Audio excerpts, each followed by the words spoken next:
The Indus valley civilisation और SINधु गतिभ्यात। आज से हम नया सीरीज स्टार्ट करेंगे। हर दिन शाम 7:03 हिस्ट्री की नया एपिसोड आएगी। इसमें आपको सारा इम्पॉर्टेंट चीजें बताया जाएगा जो आपकी आने वाली एग्जाम के लिए जरूरी होगा। मेरे पास जितना ध्यान है, जितना मैं पूरा देने की कोशिश करूंगा। हर चैप्टर का ब्रीफ रिव्यू मिलेगी जो कि आपको रिवीजन करने में आसानी होगी। हर दिन शाम 7:00 भारत की इतिहास आएगी। आज होगी सिंधु घाटी सभ्यता परिचय। भारत का इतिहास सिंधु घाटी सभ्यता IVC के जन्म से शुरू होता है, जिसे हड़प्पा सभ्यता के नाम से भी जाना जाता है। यह लगभग 2500 ईसा पूर्व दक्षिण एशिया के पश्चिमी भाग, समकालीन पाकिस्तान और पश्चिमी भारत में फला फूला। सिंधु घाटी मिस्र, मेसोपोटामिया, भारत और चीन की 4 प्राचीन शहरी सभ्यताओं में से सबसे बड़ी सभ्यता का घर थी। 1920 के दशक में भारतीय पुरातत्व विभाग ने सिंधु घाटी में खुदाई की, जिसमें 2 पुराने शहरों के खंडहर मिले। मोहनजोदड़ो और हड़प्पा का पता लगाया गया। 1924 में ASI के महानिदेशक जॉन मार्शल ने दुनिया के सामने सिंधु घाटी में एक नई सभ्यता की खोज की घोषणा की। साइट हड़प्पा 1921 में दयाराम साहनी के द्वारा खोदा जाता। ये पता चलता है कि ये रावी नदी के तट पर स्थित है। पंजाब के मोंटगोमरी जिले में पड़ता है। अभी वो पाकिस्तान में ही। हड़प्पा साइट से हमको बलुआ पत्थर की मूर्तियां, मानव शरीर रचना विज्ञान, अनाज का भंडार और कुछ बैलगाड़ियां।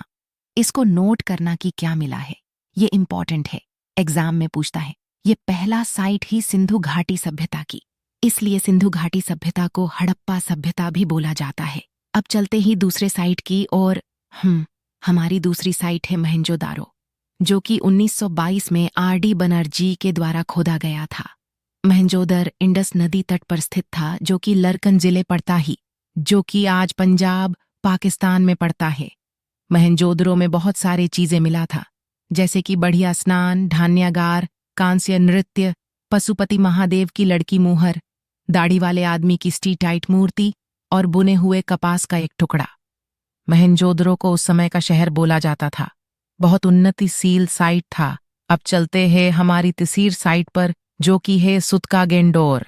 सुतकागेंडोर स्टीन के द्वारा 1929 में खोज की गई थी और ये पाकिस्तान की दक्षिण पश्चिमी बलूचिस्तान प्रांत के दस्त नदी तट में है। इस जगह से हमें एक ही जगह मिलता ही जहां व्यापार होता था हड़प्पा और बेबीलोन बीच में। अब चलते हैं हमारी चौथी साइट पर, और चौथी साइट हमारा ही चन्हुदारो, जो को 1931 में G मजूमदार के द्वारा खोज की गई थी। ये भी मोहनजोदड़ो के तरह सिंधु की तट पर स्थित है।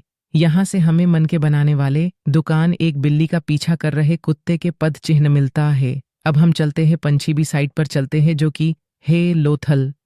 अब हम चलते हैं पंचीबी साइट पर चलते हैं, जो कि है लोथल। लोथल R राव के द्वारा 1963 में खोज की गई थी। ये है गुजरात की भगवा नदी के तट पर स्थित थी। इस जगह से हमें पहला मानव निर्मित बर्तन, जहाज बनने की स्थान, चावल याद है, अग्निवेदियां और शतरंज खेलना मिला था। अब चलते हैं हमारी चाटी साइट पर, जो कि है धर्मादेश NG मजूमदार द्वारा 1935 में खोज किया था सिंधु नदी के तट पर। इस जगह से हमें मृग साक्ष्य मिला था। अब चलते हैं 7वीं साइट पर, जो कि है कालीबंगा। इस जगह घग्गर नदी के तट पर राजस्थान में 1963 में एक घोष के द्वारा खोज किया गया था। इस जगह से हमें अग्निवेदी, ऊंट की हड्डियां और लकड़ी का हल मिला था। अब चलते हैं 8वीं साइट पर, जो कि है सुरकोटदा। सुरकोटदा गुजरता में स्थित है, जो कि जापी जोशी के द्वारा 1965 में खोज की हुई थी। इस जगह से हमें घोड़ा की हड्डियां और मनका मिला था। अब चलते हैं नबी के साइट पर, जो कि है बनवाली। बनवाली को 1976 में हरियाणा का हिसार जिले में RS बीस्ट द्वारा खोज की गई थी। इस जगह से हमें मनका, जौ, पूर्व हड़प्पा और हड़प्पा संस्कृति दोनों के साक्ष्य मिलती है। अब चलते हैं 10वीं साइट पर, जो कि है धोलाबिरा, जो कि गुजरात की रण ओफ कच्छ में पाया गया था। इसे खोज किया गया था 1975 में RS बेस्ट के द्वारा। इस जगह से हमें जल दोहन प्रणाली और पानी का हौज मिलती थी। आज बात कर लिए एकदम से सिंधु घाटी सभ्यता के बारे में, जैसे कि सिंधु घाटी सभ्यता क्या है और कौन सी स्थान पे है। कल में इसकी अर्थ नीति, टाउन प्लानिंग और बहुत चीजें के बारे में बात करेंगे अथवा पढ़ेंगे।